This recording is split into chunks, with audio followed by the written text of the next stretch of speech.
এই পাগল ছাগল এদের যে মনের একটা সংকীর্ণতা, এরা তো কোরআন বুঝে না।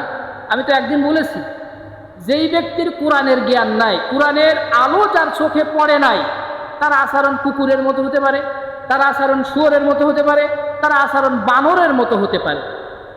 এতে আশ্চর্য হওয়ার কোনো বিষয় নাই। যার চোখে কোরআনের আলো পড়ে নাই, কোরআনের আলো, কোরআনের জ্ঞান বাদে পৃথিবীর যত জ্ঞান আছে তার মধ্যে সীমাবদ্ধ। সেই জ্ঞান সে অর্জন করেছে, কিন্তু কোরআনের জ্ঞান অর্জন করে নাই। সে এমন এমন কাজ করবে যা মানুষে করে না, এটা অমানুষে, পশু করে না। এমন এমন খারাপ কাজ, নিকৃষ্ট কাজ তার দ্বারা হবে, তার বিবেকে বাধা দিবে না। 3 নম্বর, ইবাদত কবুল হওয়ার জন্য শর্ত রসুলের অনুসরণ, রসুলের আদর্শ নিজের ভিতরে কি করা, বাস্তবায়ন করা। এখন রসুল কি শুধু আমাদের জন্য ধার্মিক ধর্মীয় নেতা, নাকি সর্বজনীন? তিনি যা করেছেন সব কিছুর জন্য, প্রতিটা কাজের জন্য, আমাদের জন্য রাসূলুল্লাহ সাল্লাল্লাহু আলাইহি সাল্লামের জীবনে প্রত্যেকটা কাজে উনি যেই কাজ করেছেন, সাংসারিক হোক, রাজনৈতিক হোক, সামাজিক হোক, রাষ্ট্রীয়, মানে যেই কাজ উনি করেছেন সেই কাজগুলো অনুসরণ করা আমাদের জন্য আল্লাহ তাআলার পক্ষ হতে এটা বাধ্যতামূলক। এখন রাসূলুল্লাহ সাল্লাল্লাহু আলাইহি সাল্লাম তিনি কি শুধু আমাদের ধর্মীয় নেতা, নাকি বাদবাকি যা আছে সব কিছুর নেতা? এই প্রশ্নটা, এই যে একটা ছোট্ট একটা বিষয়, আমি যে বললাম না রসুল আমাদের জন্য ধর্মীয় নেতা, এই টক শোতে বিভিন্ন সময় বিভিন্ন পাগল ছাগল বলে কি যে রসুল আমার নেতা, এটা বলা যাবে না। রসুল আমার নেতা এটা বলা যাবে না, মানে উনি বুঝাইতে চাচ্ছে শুধু ধর্মীয় নেতা রসুল। মসজিদে আসবে, ইমামতি করবে, নামাজ পড়বে, বাইরে চলে যাবে, বাদ বাকি সব মানুষের জীবন অনুসরণ করবে, অন্য কারোর কথা মানবে।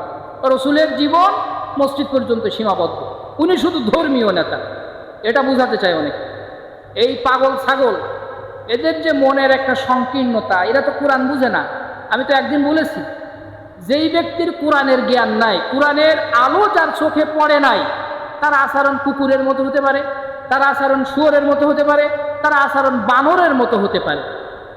এতে আশ্চর্য হওয়ার কোনো বিষয় নাই। যার চোখে কোরআনের আলো পড়ে নাই, কোরআনের আলো, কোরআনের জ্ঞান বাদে পৃথিবীর যত জ্ঞান আছে তার মধ্যে সীমাবদ্ধ। সেই জ্ঞান সে অর্জন করেছে, কিন্তু কোরআনের জ্ঞান অর্জন করে নাই। সে এমন এমন কাজ করবে যা মানুষে করে না, এটা অমানুষে, পশু করে না। এমন এমন খারাপ কাজ, নিকৃষ্ট কাজ তার দ্বারা হবে, তার বিবেকে বাধা দিবে না। সুতরাং ভালো মানুষ হতে হলে, প্রকৃতপক্ষে শ্রেষ্ঠ মানুষ হতে হলে কোরআনের জ্ঞান, পরিপূর্ণতা দরকার আছে না নাই? আছে। রসুল কি শুধু আমাদের জন্য ধর্মীয় নেতা, নাকি বাদবাকি যা আছে সব কিছু অনুসরণ করা লাগবে? রাসূলুল্লাহ সাল্লাল্লাহু আলাইহি সাল্লামের জীবদ্দশায় তিনি যা যা করেছেন সেই অনুযায়ী যদি আপনি চলতে পারেন, রসুলকে যদি আপনি আদর্শ হিসেবে আপনার জীবনে বাস্তবায়িত করতে পারেন, তাহলে আপনার ইবাদত আল্লাহর দরবারে কবুল হবে। তাছাড়া আপনার ইবাদত আল্লাহর দরবারে কবুল হবে না। সেটা হোক মসজিদে এসে, সেটা হোক বাজারে গিয়ে, সেটা হোক বাড়ি গিয়ে, সেটা হোক রাষ্ট্রীয় পর্যায়ে কোনো নেতৃত্বে গিয়ে। তাহলে আমরা রসুলের জীবন শুধু ধর্মীয় জায়গায় সীমাবদ্ধ রাখবো, নাকি পরিপূর্ণভাবে আমাদের জীবনে বাস্তবায়িত করব?